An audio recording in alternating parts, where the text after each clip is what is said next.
আর ফুলসিরাতের রাস্তা তো আপনারা জানেনই, চুলের চাইতে চিকন, হীরার চাইতে উধার, এত কঠিন এক রাস্তা। সেই রাস্তা আমাদের দ্বারা পার হওয়া সম্ভব না যদি আল্লাহ আমাদের উপর রহমত না করে। কথা ঠিক না? যদি আল্লাহ আমাদের উপর রহমত না করে, সেই দিন সেই রাস্তা আমাদের দ্বারা পার হওয়া সম্ভব না। সেই দিন আল্লাহ তাআলা যখন ফুলসিরাতের রাস্তা তৈরি করে দিবেন, এরপর মুসলমান যারা সেজদা দিয়েছে তারা ফুলসিরাতের রাস্তা কেউ বিজদির আকারে পার হয়ে যাবে, আর কেউ উদ্দর্শ্বাস ঘোড়ার ন্যায় পার হয়ে যাবে, আর কেউ ধীরগতি পানির ন্যায় পার হয়ে যাবে, আবার কেউ কোনো রকমে ফুলসিরাত পার হবে। যারা সেজদা দেয় নাই তারা সেই দিন ফুলসিরাত পার হতে পারবে না।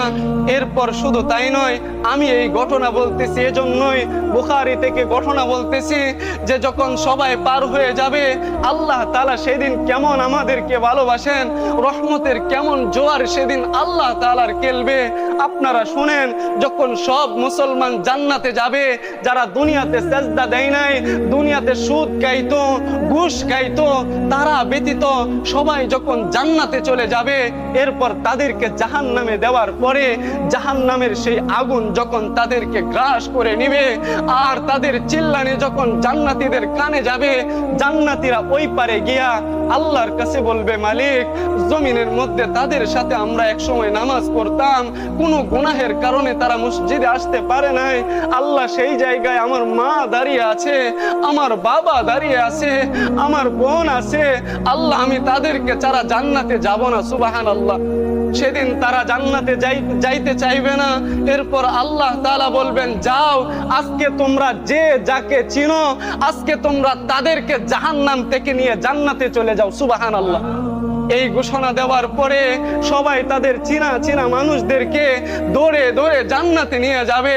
যখন সব মানুষকে জান্নাতে নিয়ে যাবে, এরপর কিছু মানুষ থাকবে, আল্লাহ তাআলা ফেরেশতাদেরকে হুকুম দিবেন, ও আমার ফেরেশতারা, যাও জাহান্নামের মধ্যে যাও, জাহান্নামের মধ্যে গিয়া দেখো যাদের ভিতরে এক দিনার পরিমাণ ঈমান আছে, তাদেরকেও আজকে জান্নাতে নিয়ে যাও। সুবহানাল্লাহ। যখন এই ঘোষণা দিবে, এই ঘোষণা শোনার পরে ফেরেশতারা দৌড়ে যাবে, জাহান্নাম থেকে যাদের ভিতরে এক দিনার পরিমাণ ঈমান থাকবে, তাদেরকেও সেই দিন আল্লাহ জান্নাত দিয়ে দিবে। সুবহানাল্লাহ। এরপর ফেরেশতারা আল্লাহর কাছে এসে বলবে, আল্লাহ, যাদের ভিতরে এক দিনার পরিমাণ ঈমান, তাদেরকে আজকে জান্নাতে নিয়ে এসেছি।